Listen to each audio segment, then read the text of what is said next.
5번에 1억 정도 차익으로 해가지고 그 물건을 하나 받았어요. 그런데 요즘 경매로 그렇게 집을 구입을 하시려고 하시는 분들이 많이 있습니다. 꾸준히만 하시면은 여러분들이 가지고 있는 돈에 맞춰가지고 구입을 할 수가 있다는 거예요. 그런 물건들이 많이 있습니다. 찾아보면은 매번 입찰해가지고 여러분들이 원하는 가격에서 돈에 맞춰가지고 구입을 할 수가 있다는 거예요. 제가 오늘 3개 정도 이렇게 추려가지고 여러분들한테 이런 집은 얼마 정도 이렇게 대출이 나올 거고 요거는 구입해서 이쪽에서 애들하고 같이 생활할 수 있는 집이 될 수도 있습니다 라는 걸 3가지를 한번 보여드릴게요. 서울 노원구 상계동에 있는 아파트입니다. 84제곱미터, 그러니까 한 32평이나 33평 정도 이렇게 얘기를 하겠죠. 감정가는 4억 7,200이에요. 신건에서 이제 시작하는 물건이고요. 자, 우리는 2층입니다.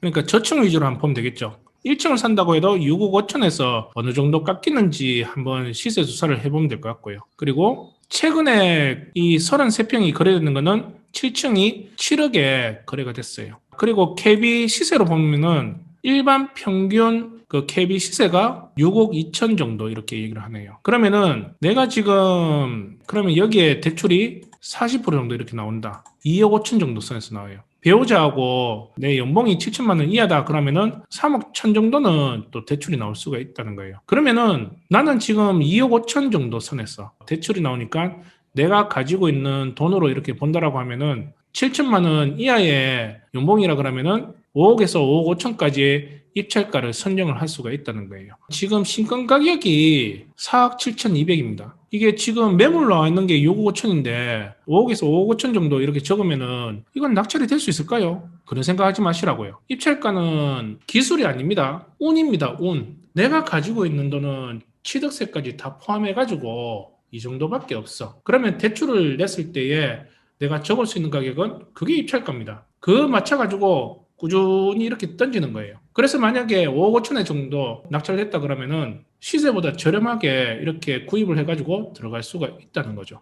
여기는 그래도 서울 안이 생활권이기 때문에 우리 애기하고 우리 남편이 출퇴근하는 데에 여기에서 이제 생활할 수 있는 거기에서 이제 만족을 하셔야 되는 거예요. 돈이 없어가지고 서울에 집을 못 산다는 거는 그거는 어떻게 보면은 본인이 스스로 계속 만들어 놓는 병명일 수밖에 없다는 거예요. 이 물건 같은 경우에는 도봉구 창동에 있는 중앙아파트입니다. 감정가는 3억인데 전용 면적이 36제곱미터예요. 한 15평, 14평에서 15평 정도 이렇게 얘기를 하겠네요. 이거는 얼마 정도 선에서 들어가는지 한번 볼게요. 초등학교하고 중학교가 바로 위에 있어요. 아기가 있다라고 하면은 초등학교, 중학교는 충분히 보낼 수 있는 물건이고요. 이쪽에 보면은 녹천역 1번 출구가 이 아파트 거리상 한 5분 정도의 거리가 있어요. 역하고도 되게 가깝기 때문에 초역세권의 교통편을 이용을 할 수가 있고요. 그리고 주위에 생태공원, 어린이공원이 있기 때문에 주말을 이제 애들하고 보낼 수도 있고 그런 위치에 있는 중앙아파트입니다. 이게 지금 제일 저렴하게 매물이 나왔는 게 4억 6천, 4억 7천에 저렴하게 매물이 나왔어요. 일반 KB 시세가 3억 7천에 이렇게 잡혔습니다. 자, 그러면 3억 7천에 KB 시세가 잡혔다 그러면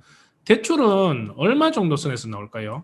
3억 7천, 40%. 거진 1억 5천 정도는 대출이 나오겠네요. 내가 지금 2억 정도 들고 있다 그러면은 3억 5천까지는 입찰을 적을 수가 있고요. 내가 만약에 연봉이 7천만 원 이하라 그러면은 그러면 여기는 1억 8천까지도 대출이 나온단 말이에요. 그러니까 내가 지금 적을 수 있는 게 2억 8천까지도 적을 수가 있는 거죠. 매물 나왔는 게 제일 저렴하게 나온 게 4억 6천에 이렇게 나왔단 말이에요. 거진 1억 정도 차익을 보면서 들어갈 수 있는 물건이죠. 대신에 이 물건은 15평이기 때문에 방이 2개밖에 안 되기 때문에 아기가 하나가 있든지 아니면은 아기 없이 지금 신혼으로 시작할 수 있는 우리 자녀한테 서울에서 뭐 학교를 다니는 집을 이렇게 구해준다든지 그럴 수 있는 물건 중에 하나라고 이렇게 보시면 될 것 같은 물건이에요. 대신에 이 물건 같은 경우에는 호재가 좀 있습니다. 앞으로 좀 미래의 호재를 보고 길게 좀 이렇게 보고 들어가면은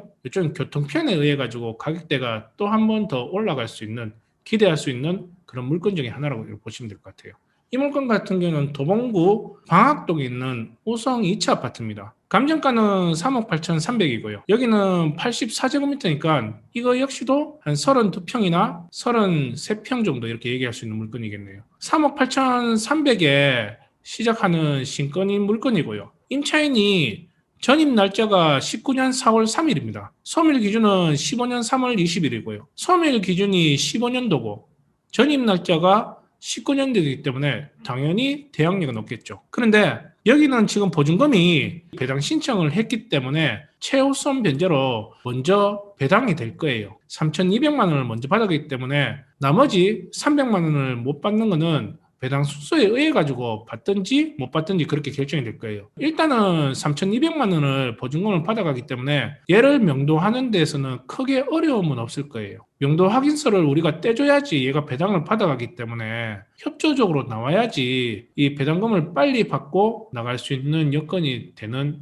임차인이라고 보시면 될 것 같아요. 제가 볼 때는 얘는 배당은 다 받아갈 여지가 있는 임차인이라고 보입니다. 그러면은 여기 우성아파트가 어떤지 한번 볼게요. 길 건너편에 이제 초등학교가 있어요. 애들 학교 보내고 하는 데서는 크게 문제없는 아파트라고 이렇게 보이고요. 지금 매물 나왔는 걸 보면은 31평이 다 똑같은 평수로 이렇게 형성이 되어 있어요. 가격대는 지금 제일 저렴한 게 6억 선에서 지금 매물이 형성이 되어 있어요. 자, 그러면은 여기는 지금 최근에 거래됐는 것도 보면은 5억 9천, 6억 선에서 이렇게 거래가 됐고요.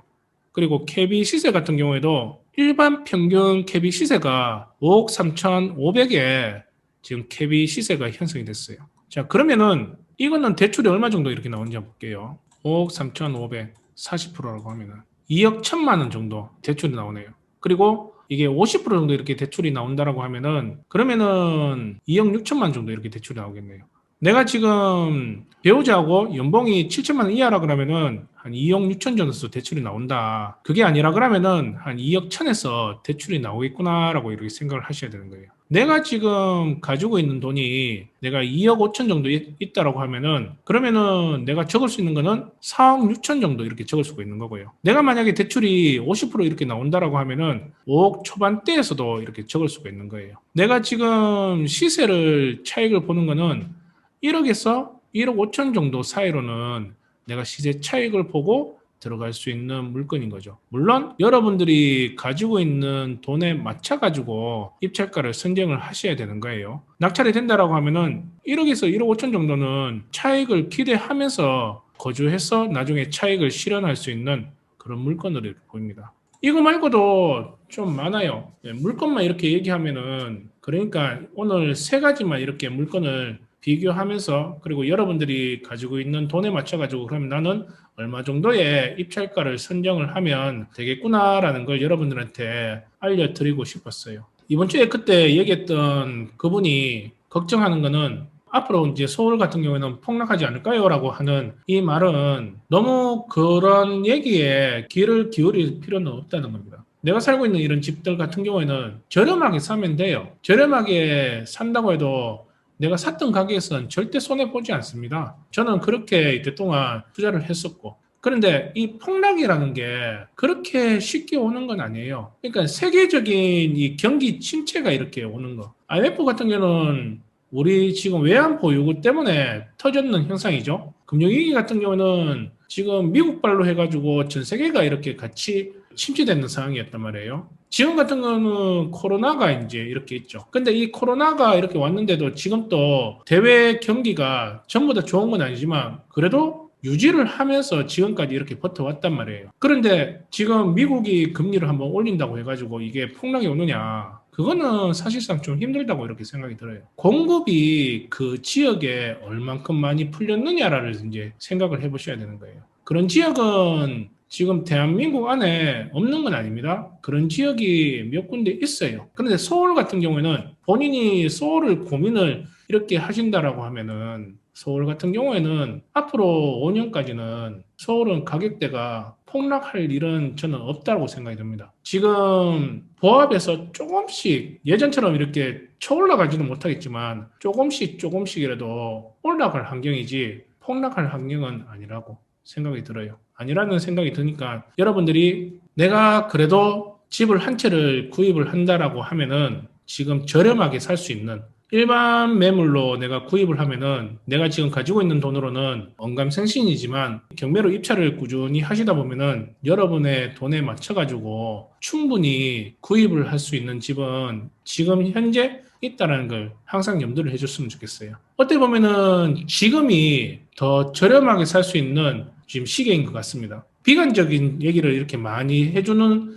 사람들이 있어야지 우리가 돈 벌기가 쉽거든요. 전부 다 저같이 지금 긍정적인 이렇게 얘기를 해버리면은 돈 벌기가 솔직히 더 힘듭니다. 그런데 방송으로 이렇게 비관적인 얘기를 좀 이렇게 공포 분위기를 이렇게 만들어주는 사람들이 있어줘야지 경매를 할 때에, 공매를 할 때에 좀 더 저렴하게 부동산을 구입을 할 수 있는 거예요. 그 말은 지금보다 더 차익을 벌려가지고 구입을 할 수가 있다는 거죠. 그러면은 정말 이게 경기가 안 좋아가지고 부동산이 좀 가격대가 떨어진다고 해도 내가 샀던 내 자산에서 손해보는 거는 잘 없다라고 보시면 되는 거예요. 그래서 이제 경매나 공매가 더 어떻게 보면은 매력이 있다라고 이렇게 볼 수가 있는 거죠.